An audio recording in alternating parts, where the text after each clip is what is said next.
This is a happy Thanksgiving reading of the evolution of the world and of humanity with Rudolf Steiner and me, TARALEE, in bed. Well, kind of. I'm in the hot tub, but that's close enough. Happy Thanksgiving. Story time.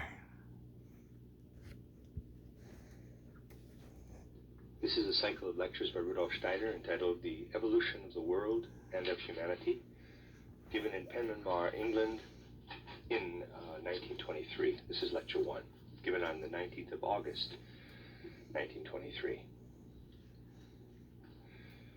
In order to understand the world and its evolution, it has always been considered necessary to have an understanding of man himself. In bed. It is admitted far and wide that in bygone ages, when the life of matter was not the only subject of consideration, but when spiritual existence was also taken into account, man was regarded as a microcosm, a little world. In bed. This was understood as meaning that man in his nature, in his activity, and in his whole attitude to the world, In is bed. a concentration of all the laws governing the cosmos, In of bed. all its activities, and of its whole being. In bed. During those ages, it was strongly felt that a true understanding of the world could only be based upon an understanding of man.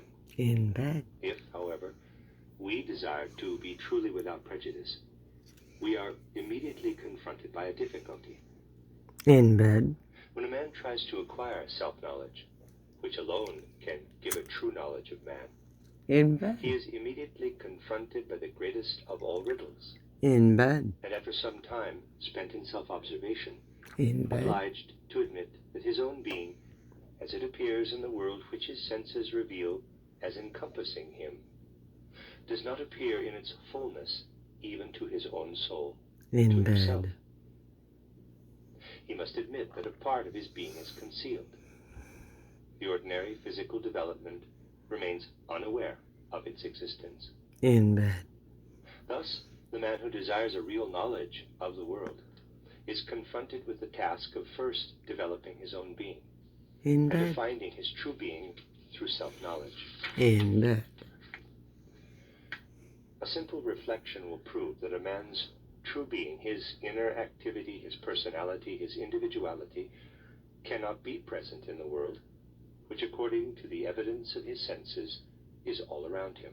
In bed. For the moment he passes through the gates of death, his corpse as such becomes subject to the laws of the world by which he was surrounded, and which alone was perceptible to his senses. In bed. The physically dead man is then given over to those laws of nature active in the visible world. What we know as the organism of man then ceases to exist, and in a certain length of time, depending on circumstances, it is entirely destroyed. So that those laws we designate as the laws of nature, and of which we learn by means of the external observation of the senses, are only adapted for the destruction of the human organism and not for its construction.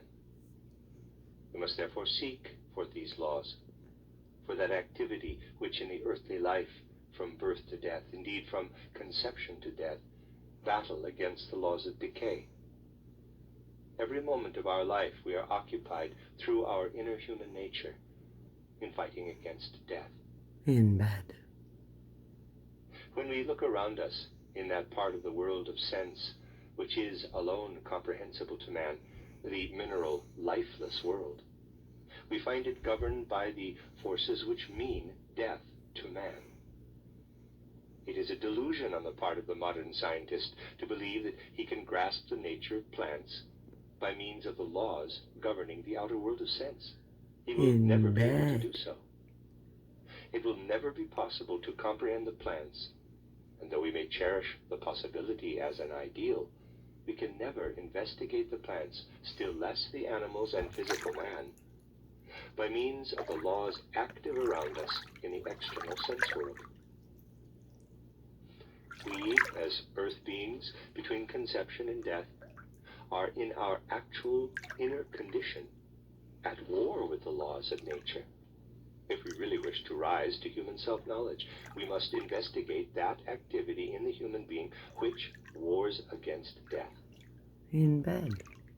Indeed, if we wish thoroughly to investigate the nature of man, which investigation is to be the subject of these lectures, it is necessary to show how man, through his evolution on Earth, finally reaches the point when his inner activities, as far as this earth life is concerned, are put an end to by death.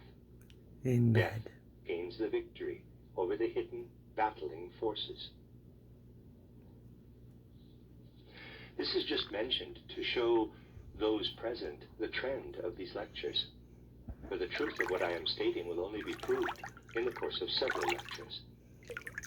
We may therefore begin by indicating, by means of a plain, unprejudiced consideration of the human being, where we must look for the real nature of man, his personality, his individuality. In bed. These must be sought not in the realm of the nature forces, but outside them. There is, however, another signpost, for I prefer at first only to give indications, and that is that while we live as earth men, we live for the moment. In bed. If we are sufficiently unprejudiced, it is easy to see all that is implied in this assertion. When we see, when we hear, when we perceive by means of our senses, we are living for the moment. In Neither the bed. past nor the future can make any impression on our eyes or ears or on any other of our senses. We live for the moment and consequently in space. In bed. What would become of man, however, if he were only devoted to the moment, only devoted to space? External observation of nature furnishes us with ample proof that man cannot remain man in the full sense of the word if he only lives for the moment In and in bed. space. The external history of the illness of many a man is proof of this. There are well-investigated cases of persons who at a given moment of their lives lost all recollection of what had taken place before and lived only for the moment. During that time, they did the most foolish things. In In bed. contradiction to the life they had hitherto led, they may perhaps have purchased a railway ticket, traveled to a certain station, and done whatever was necessary at the moment in a reasonable way. In In bed. fact, they may have acted in a way cleverer and more skillful than before. In bed. They went to their midday meal at the proper hour and did everything connected with their daily life at the right time.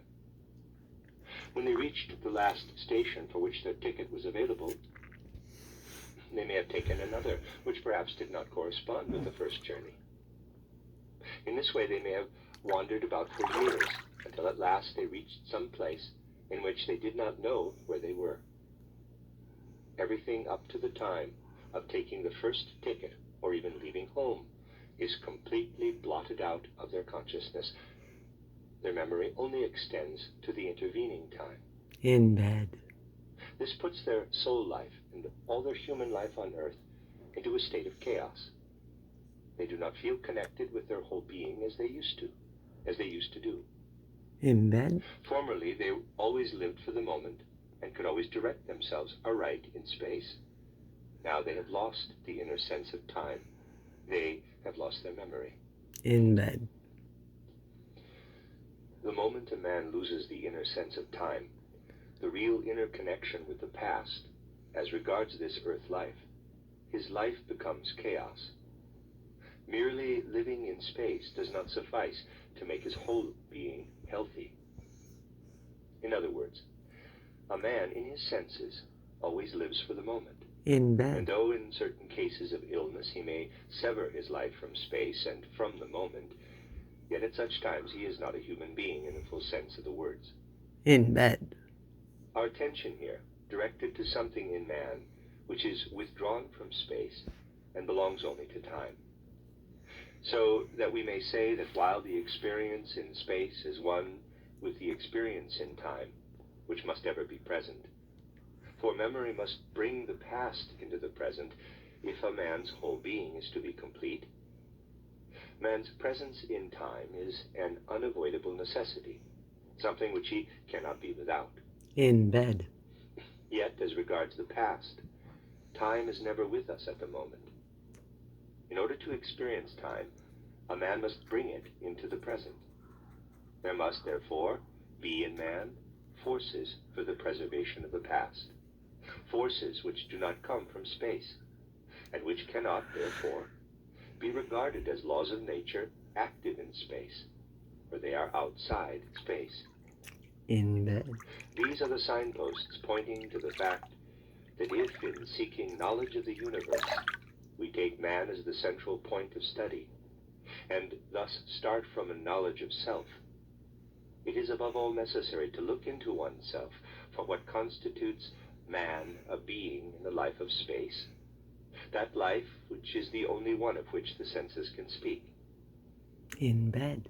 A man must therefore appeal to forces of knowledge in himself, not connected with the senses or with his perception in space, if he wishes to realize his own being. In bed.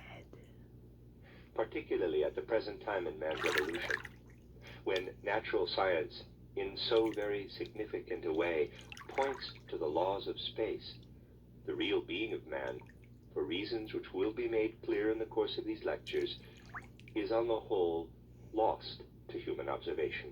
In bed. It is therefore especially necessary at the present time to indicate those inner experiences In which, bed. as has been shown, lead man out of space into time, and carry his bygone experiences into the immediate present. In bed. Taking this as a point of departure, a man can, as we shall see, enter the spiritual world. In bed. In all ages, the knowledge which led over from the sensible into the supersensible has been known as the knowledge gained by initiation, the knowledge of that which makes the human being the actual ego being, and which is the active part of the personality, of the individuality. This initiation knowledge, insofar as it is accessible to man today, is what I have to speak of in these lectures. In the light of this knowledge, the evolution of the world and of man shall be considered here in the past, present, and future. I must, in the first place, describe how this initiation knowledge can now be acquired. It differs very considerably from the initiation knowledge of the past. Even the way such subjects are discussed today is different. By the initiation knowledge of bygone times, a few teachers of mankind worked their way through to a vision of the supersensible in world and man. Those pupils who had received in their feeling a pure human impression of what existed in such teaching concerning the supersensible attached themselves to those teachers. They did not accept compulsorily that which was conveyed to them. Rather, was it that the personality of the teachers produced a sense of authority? In bed. Throughout the whole evolution of humanity, down to the present time, we are always told that the individual pupil had to bow to the authority of a teacher, a guru. In this, as in many other points to be discussed in the course of these lectures, initiation knowledge cannot now follow the same path as it did in the past. The guru never hinted at the means by which he himself attained his own knowledge. And there was never at any time a question of making known to the public the methods by which higher knowledge can be acquired. In bed. This was solely communicated in the mystery schools, In which in bed. those olden times were the high schools on the way to the supersensible. In bed. That method would now no longer be possible in face of the consciousness which humanity has, at the present historical time, generally acquired. Anyone speaking of supersensible knowledge at the present day is naturally obliged to begin by stating the means by which such knowledge can be gained. In bed. It then, of course, rests with each one to decide how he himself will arrange his life with regard to the exercises for body, soul, and spirit, In bed. by means of which it is possible to develop in the human being those forces which extend beyond the laws of nature. In bed. and by which it is possible at the present time to perceive the real being of the world, as well as the real being of man. In bed.